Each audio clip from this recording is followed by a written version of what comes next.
Okay, this is going to be the final lecture over chapter 25. We'll do 25.5, telescopes. So the optical system for a refracting telescope is similar to that of a compound microscope.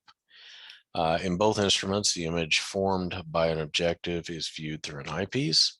The difference is that a telescope is used to view large objects at large distances, while the microscope is used to view small objects with small distances, closer to the hand, certainly by comparison.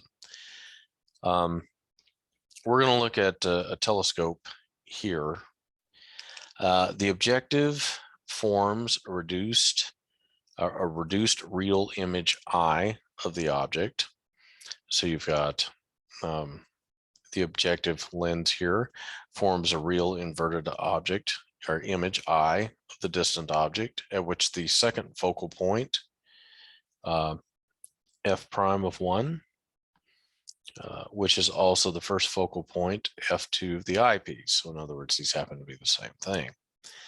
So this eyepiece uses image I to form a magnified virtual image I prime, still inverted at infinity.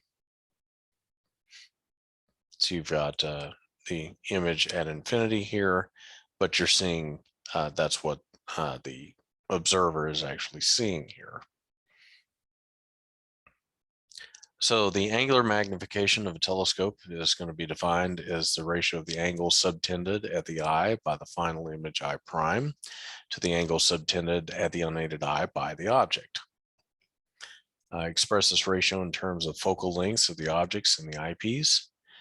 In the figure 25.14, the ray passing through f1, the first focal point of the objective, and through f prime of 2. The second focal point of the eyepiece has been emphasized. The object subtends an angle theta at the objective and would subtend essentially the same angle at the unaided eye. Also, since the observer's eye is placed just to the right of the focal point, the angle subtended at the eye by the final image is very nearly equal to the angle theta prime. Because BD is parallel to the optic axis. Let's make sure I got that right. BD, there we go. The distances AB and CD are equal to each other and also to the height Y prime of the image I. And because theta and theta prime are small, they may be approximated by their tangents. In other words, we're going to make a lot of approximations here. And when you go through and you do that, these are the formulas that fall out. And the angular magnification ends up being this. Okay. You've got a little bit of discussion there regarding X-ray telescopes.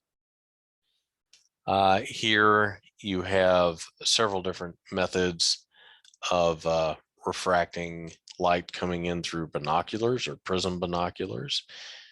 So you've got the eyepiece here and you've got the objective, and you go in and you can see how those images are contorted such that you can see what's going on. Reflecting telescopes are basically methods by which you can take the rays coming in, reflect them off of a surface. This cage here may contain a camera on large telescopes. The cage may also hold the astronomer as well. And this is a common design here where they come in, reflected back up here, they hit a secondary mirror, and these are reflected here to the eyepiece. For amateur astronomers, you're seeing the same basic type of method, except they come in here and the eyepiece is out here rather than over here.